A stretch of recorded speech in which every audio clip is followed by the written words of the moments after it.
Rahul Gandhi ji Cambridge university के जज business school में बतौर विजिटिंग फेलो, और भारत का एक नेता विजिटिंग फेलो बन के जाता है, ये अपने आप में गर्व की बात है। इससे सीना चौड़ा होना चाहिए, देश का मस्तक उठता है। बतौर विजिटिंग फेलो कैम्ब्रिज के अपना लेक्चर था, और उस लेक्चर का टॉपिक था learning to listen in the 21st century. 21वीं सदी में लोगों की बात सुनना और को कैसे सीखा जाए, इस पर वो वक्तव्य दे रहे थे। और उन्होंने जो सीखा भारत जोड़ो यात्रा के दौरान, कैसे उन्होंने अजनबियों की बातें सुनी, कैसे उन्होंने अपनी बात बंद करके लोगों की बात की ओर मुखरित हुए, लोगों ने क्या समस्याएं बताई, कितनी आत्मीयता से बात करी। किसी ने बेरोजगारी पर चर्चा करी, किसी ने महंगाई पे करी, किसी ने महिला सुरक्षा पे करी, किसी ने टूटते ताने बाने पर करी। इस पर लगातार उन्होंने एक वक्तव्य दिया, और उस वक्तव्य में उन्होंने यह चर्चा करी कि कैसे यह विश्व अमेरिका और चीन की खींचतान में कहीं पर जूझ रहा है।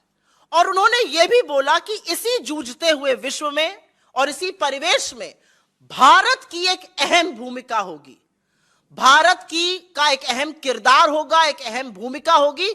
और भारत की भूमिका होगी समन्वय स्थापित करने की, लोकतांत्रिक मूल्यों को इस विश्व को याद दिलाने की।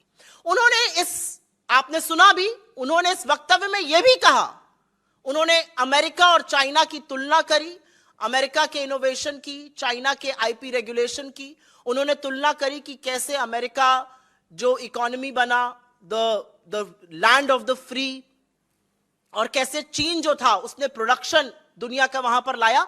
उन्होंने कहा कि चीन की सरकार जो एक पार्टी के तौर से चलती है, कोर्सिव सिस्टम है, चीन की सरकार ने चीन के कारोबार में घुसपैठ करी है, लोगों के दैनिक जीवन में घुसपैठ करी, और इसी से उनके पास डेटा आता है जो लोकतांत्रिक देश नहीं कर सकते और नहीं करना चाहिए।